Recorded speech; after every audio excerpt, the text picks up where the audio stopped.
میرے آقا کی نعت. آئیے اب آپ کو سمجھاؤں. اوپر نگاہ اٹھائیے, ستارے نظر آ رہے ہیں؟ اگر یہ ساری لائٹیں بند ہو جائیں تو جتنے ستارے اب نظر آ رہے ہیں اس سے کچھ زیادہ نظر آئیں گے یا نہیں؟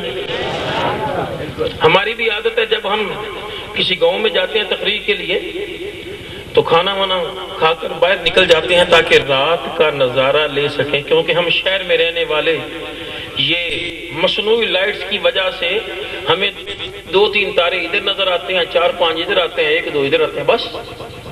لیکن گاؤں میں جب جاتے ہیں روشنی سے دور نکل جاتے ہیں تو ایسے لگتا ہے سارا آسمان تاروں سے بھرا ہوا ہے. لیکن کچھ تارے ایسے ہیں جو ہمیں وہاں بھی نظر نہیں آتے, انہیں سائنسدان دوربین سے دیکھتے, عام نظر نہیں آتے. بس یوں ہی سمجھ لیجئے ہے سارا ہی قرآن میرے آقا کی نعت پاک, لیکن کچھ آیات وہ ہیں جن کا ترجمہ کر لیا جائے تو سمجھ نہیں آتی آقا کی شان بیان ہوئی ہے یا نہ ہوئی. علماء جب اس ٹاپک پر گفتگو کرتے ہیں تو پھر پتہ چلتا ہے آقا کی شان بیان ہوئی. ایک مثال دوں,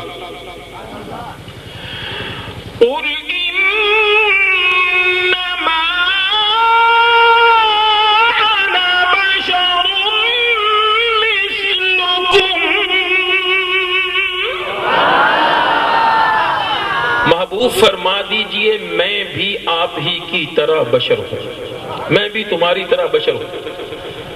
ترجمہ کیا تو کیا سمجھ آئی؟ سرکار کی شان سمجھ آئی؟ ترجمے سے کچھ نہیں سمجھ میں آتا. ہر آدمی سوچ سکتا ہے یار اگر میں جیسا ہوں ویسے ہی سرکار ہے تو کیا بڑائی ہوئی, کیا شان ہوئی.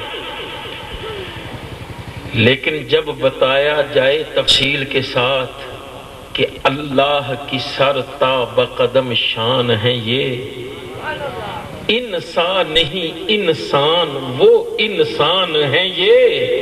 قرآن تو ایمان بتاتا ہے انہی کو, پر ایمان یہ کہتا ہے میری جان ہے یہ.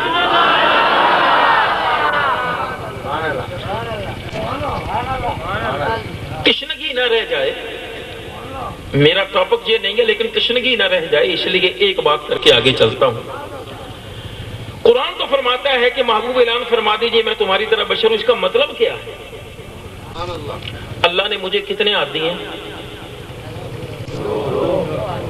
آپ کو نبی کریم علیہ السلام کو 6 دیے تھے کہ 8؟ کتنے؟ اللہ نے مجھے کتنی آنکھیں دی ہیں؟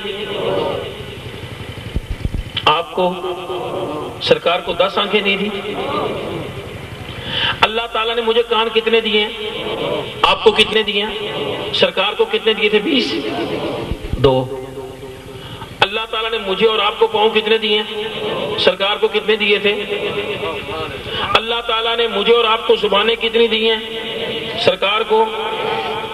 بس یہی مطلب ہے کہ جسمانی ساخت کے مطابق سرکار میری تیری طرح ہیں, وگرنہ فرق اتنا ہے میرے تیرے جسم سے نکلنے والا پسینہ بدبودار ہے, مصطفیٰ کا پسینہ خوشبودار ہے. فرق کتنا ہے میں اور تو, یہ جھولنے والا جھنڈا اسے اشارہ کرے یہ ہمارے پاس نہ آئے, نیچے نہ آئے. مصطفیٰ کو اللہ نے وہ ہاتھ دیے ہیں اشارہ کریں پکا ہوا پھل نیچے آ جائے, حکم کریں پھر اوپر چلا جائے. اس پر مزید کیا عرض کروں, بہت لمبا سارا وقت چاہیے, صرف میں نے کہا تشنگی نہ رہ جائے اس لیے. لیکن جب ترجمہ کریں گے تو ترجمہ کرتے ہوئے پتہ نہیں چلے گا کہ یہ شان سرکار کی بیان ہوئی ہے یا نہیں. تفصیل میں جائیں گے, علماء بتائیں گے تو پتہ چل جائے گا یہ بھی آقا کی شان ہے. اور کچھ آیات وہ ہیں ان کا ترجمہ کرنے کی ضرورت ہے, ان کا ترجمہ کرنے کی. جیسے اللہ فرماتا ہے قل هو اللہ احد اللہ الصمد لم یلد ولم یولد ولم یکن له کفوا احد.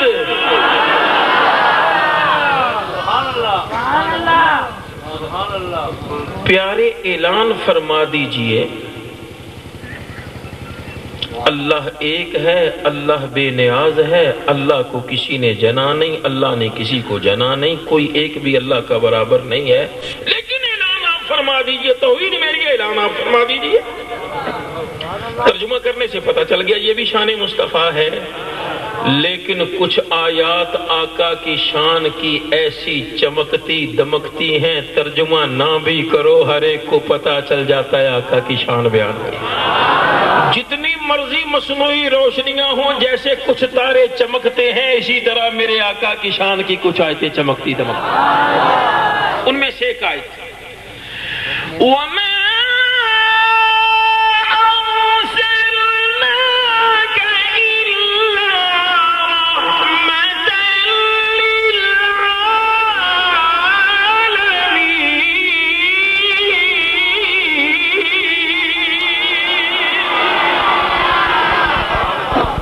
سچی بتائیے ترجمہ کرنے کی ضرورت ہے؟ یہ ہر ایک کو پتا چل گیا میرے آقا کی شان بیان ہوئی.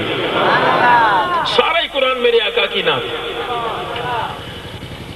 اللہ فرماتا ہے محبوب ہم نے آپ کو عالمین کے لیے رحمت بنا کے بھیجا.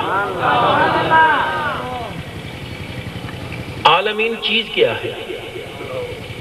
کچھ لوگ ترجمہ کر دیتے ہیں کہ ہم نے آپ کو دو جہانوں کے لیے رحمت بنا کے بھیجا. ترجمے میں کوئی قباحت نہیں ہے، بالکل ٹھیک ہے.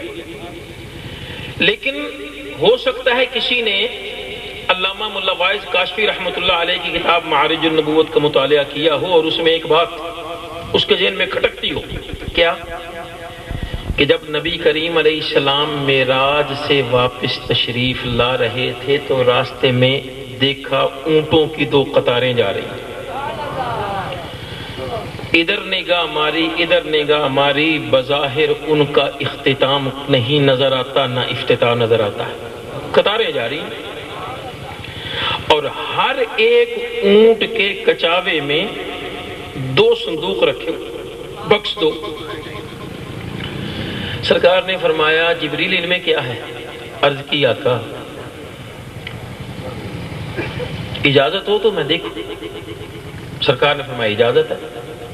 حضرت جبریل نے اتار لیا ایک بکس کو، بسم اللہ شریف پڑھ کے تالا کھولا، اس کا قفل کھولا تو کیا دیکھا؟ اندر ایک اور بکس موجود ہے.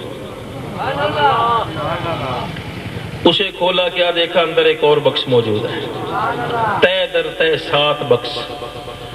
جب 7واں بکس کھولا تو کیا دیکھا؟ اندر خسخاس، سمجھتے؟ خسخاس کے دانے کے برابر انڈے ڈھیر سارے. اب سیدھی سی بات ہے، میں کوئی چیز کھولنی چاہوں، کھولتا کھولتا کھولتا جب یہاں پہنچوں گا تو آگے میری کوئی رہے گی کہ سوچوں کہ آگے کیا ہوگا اس کے؟ اتنا سا تو وہ دانا کیا ہوگا آگے؟ جی اس کے پست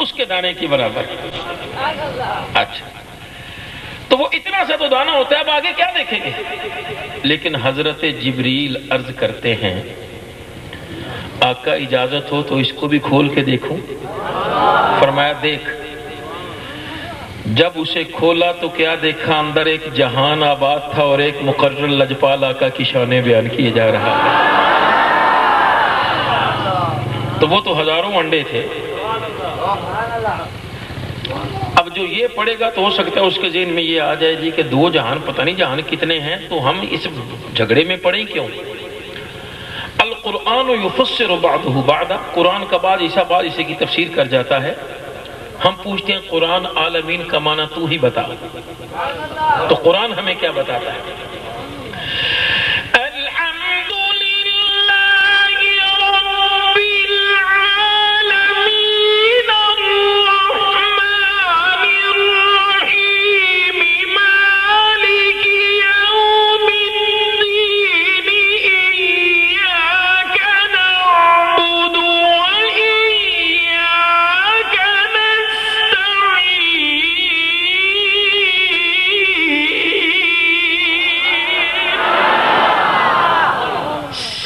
تعریفیں اس اللہ کے لیے ہیں جو عالمین کا رب ہے۔ اب عالمین کا معنی سمجھنا چاہو تو یہ سمجھ لو کہ اللہ تعالی ساری کائنات کا رب ہے۔ اللہ تعالی ساری کائنات، بلکہ یوں کہہ لیجئے کائنات کے ذرے ذرے کا رب ہے۔ ادھر فرمایا وما ارسلناک الا رحمتا للعالمین، محبوب ہم نے آپ کو عالمین کے لیے رحمت بنا کے بھیجا۔ اب کائنات کے ہر ذرے کا رب اللہ ہے، اسی کائنات کے ذرے ذرے کے لیے مصطفیٰ رحمت بن کے